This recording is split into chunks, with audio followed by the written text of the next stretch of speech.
Okay. So, good afternoon, Sister Kufre. Good afternoon. I'm happy to have you once again. I'm very, very grateful for your time today. I hope you are doing It's well. okay. Very well. Okay. So, without taking much of your time, I want us to discuss on endocrine system disease and disorder. You can see it Okay. here. See it here, endocrine system disease and disorder, which we have Okay. hyperpituitarism. You see the condition? We also have Yes. hypopituitarism, Okay. which I really know this one as dwarfism. Okay, Okay. Yeah. diabetes insipidus, and a lot of them simple coita. So I want to start with simple coita. So today I want to discuss 3 case studies, and the first case study has to do with simple coita. Okay. I will read the case study I wrote. It says a 50-year-old woman was seen in the clinic with a complaint of swollen mass on the neck that is making her uncomfortable each time she touches her neck. Like the swollen started from being small and is getting bigger every day. So the woman is confused. So she went to the hospital for possible treatment. And as you can see, the description here says that it is an enlargement of the thyroid gland, simple coita, any thyroid enlargement not caused by an infection or neoplasm and does not result from another hypothyroid or hyperthyroid disorder. Okay, so Okay. this particular endocrine disease normally affects women. Like it mostly affects women, because normally I've not seen like regularly I've not seen a man with such health condition, but I've seen a woman, Women. yes, women, a lot of them with such health condition. Okay, so the possible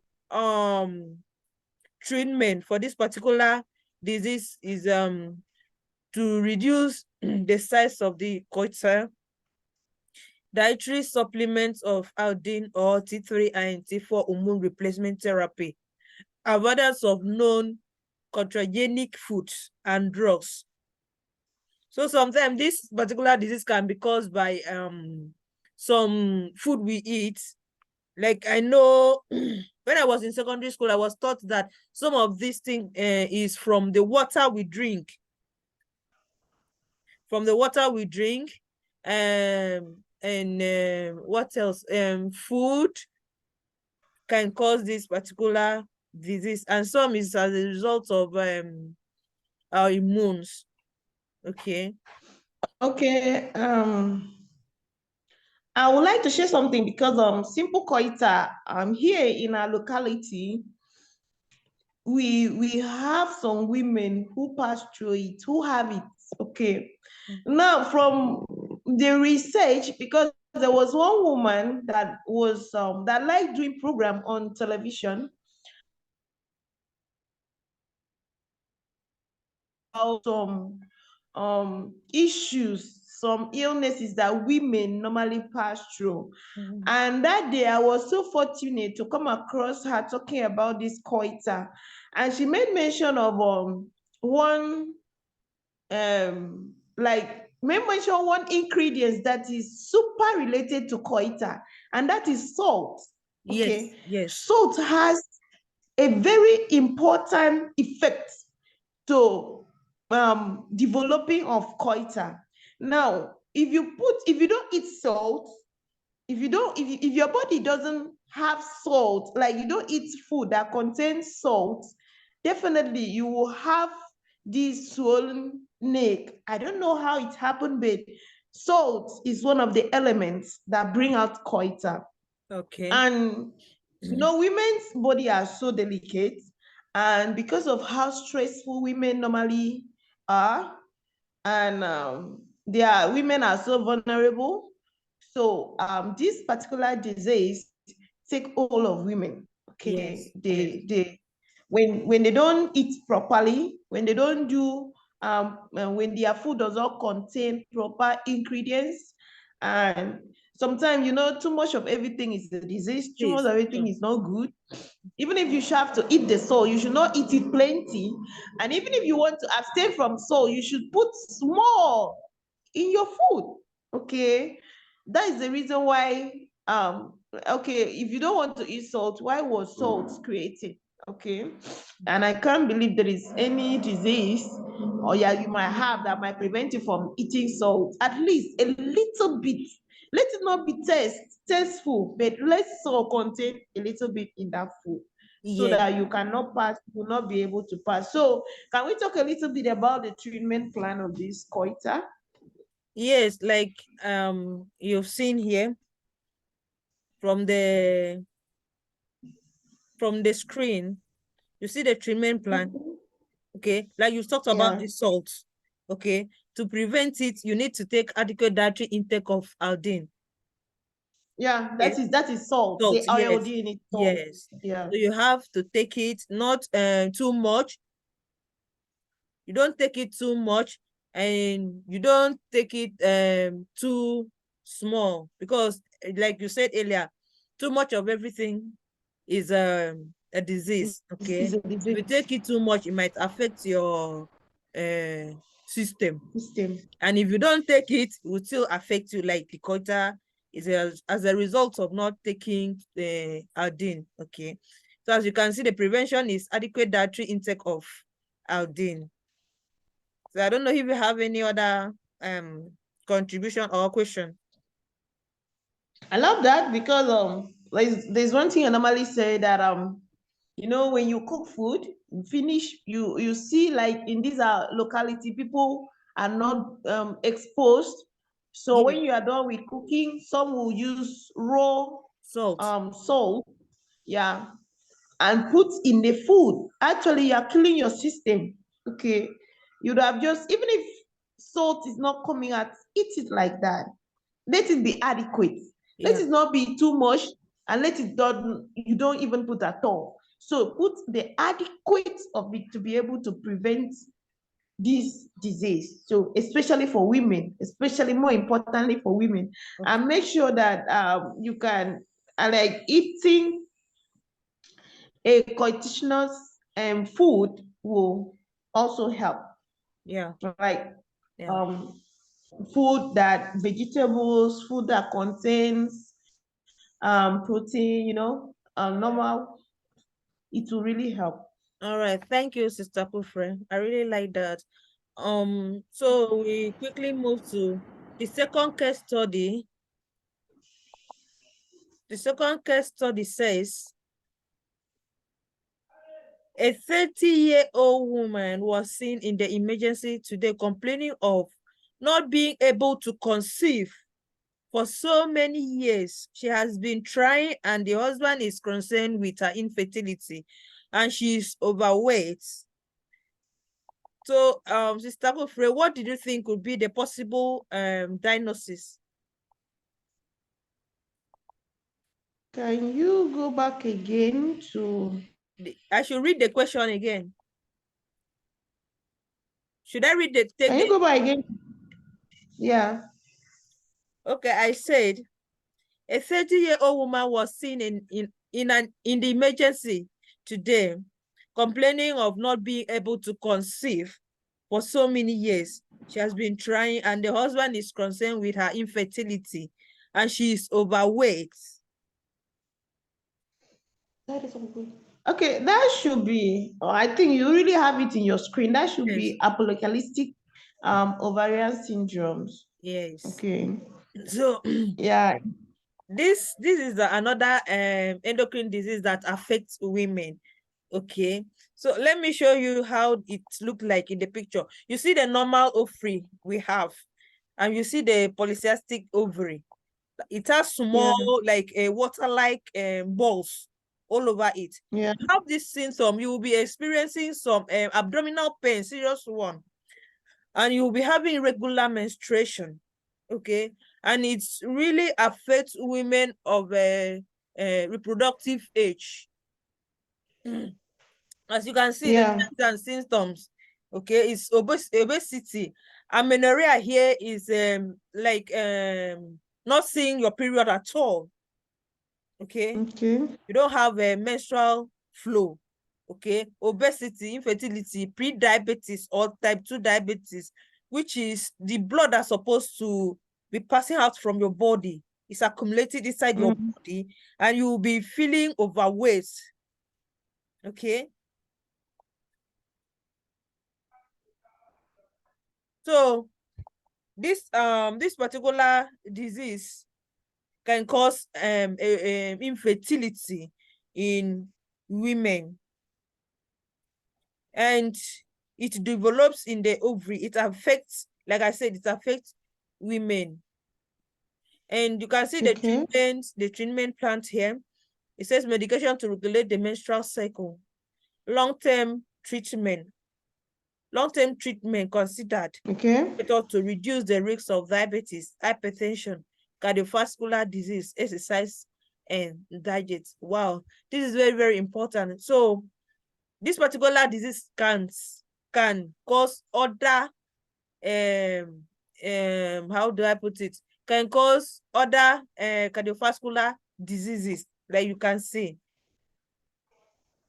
It can cause Okay. hypertension, can cause diabetes, and we need to exercise and eat good diet. And Yes. Sure. it doesn't have any prevention. Okay. Okay. Do you have any question or contribution?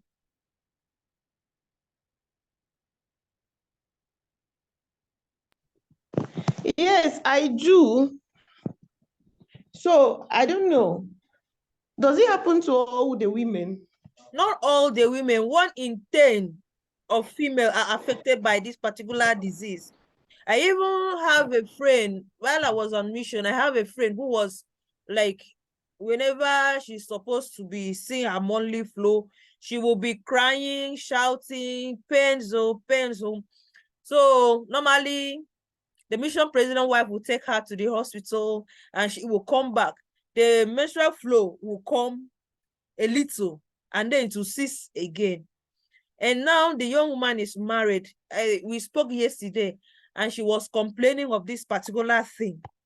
She even told me that she's afraid of going to the hospital because she has been in the hospital and they have been giving her series of medical this thing. So she's afraid of going to the hospital again. She doesn't want to hear bad news again. So I was even trying to encourage her to go for a scan so that they can know what is really disturbing her. And she said she will do so. Okay. That is I maybe what I will do with that is that I'm going to do a little research on that and know more. Thank you very much. I really learned from you. All right, thank you. And the last case study I want to discuss with you is hypopituitarism. Okay. I've shown you earlier before. This is how it looks Yeah. like. That is the dwarfism. Uh, this is the picture. It says, Yeah, we have drafts. yes, It's very draft people are very plenty, yo. yes, yes.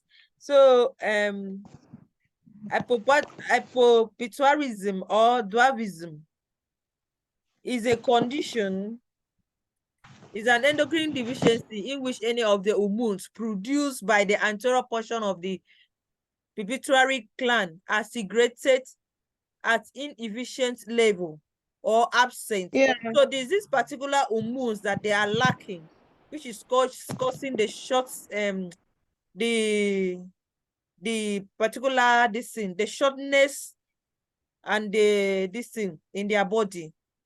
They are lacking Yes. particular hormones. Okay. So from my research, it says that is one has a short supply or deficiency of one or more of the pituitary hormones. This hormones deficiency can affect any number of the body's routine function, such as growth, Yeah. blood pressure, or reproduction. Symptoms typically Okay. varies based on which hormones or hormones one is missing. Okay, so you can see the Yeah. symptoms we have here. It develops over a period of time. It may be vague or easily overlooked. Depends on the age and So sex. so what if the hormones is replaced, does it mean that they will be taller, or it's just going to be like that? Will it increase their height if the treatment hormones plan is replaced? Will it Actually, increase their height? actually, I've not seen this particular case before. So I don't know if the hormones replacement will make them taller or not. Okay. Okay. But I think it will help them. It will sustain them. Okay. Because as you can Okay. see, it can make them to lose skin pigmentation, low tolerance of cold, muscle weakness, stiff joint, poor response to stress. So I think this Yeah. replacement will help them with these particular symptoms. Okay. It might not Yeah. necessarily make them tall. Like yesterday, I was watching. I was like when I was still going through researching these particular symptoms, I saw Yeah. twins. Okay, a mother gave birth to twins, a boy and a girl. The girl now they both like they gave birth to them normally. The boy is Mm. taller than the girl. The girl is Yeah. 12. Okay, so the person that was presenting them was like asking, could you believe that these people are twins? You can only recognize that they are twins by their faces. They look alike, okay? But But the height the is height, different. the height is different. The girl is very short, but the boy is taller than the girl. So I just quickly knew that this is the particular disease that this girl is suffering from. Going through. Yeah. All right. Okay. That is So nice. Thank. okay, so I'm happy that you were able to join me today for us to talk a little bit about endocrine disease and disorder. And I hope to see you again next week by God grace. Thank you. Yeah. Sure. Sure. Sure. Sure. Sure. I'm always happy having you online. Thank you so much for your time. Thank you very much. All right. Thank Thank you. you. All right. Bye bye. Bye.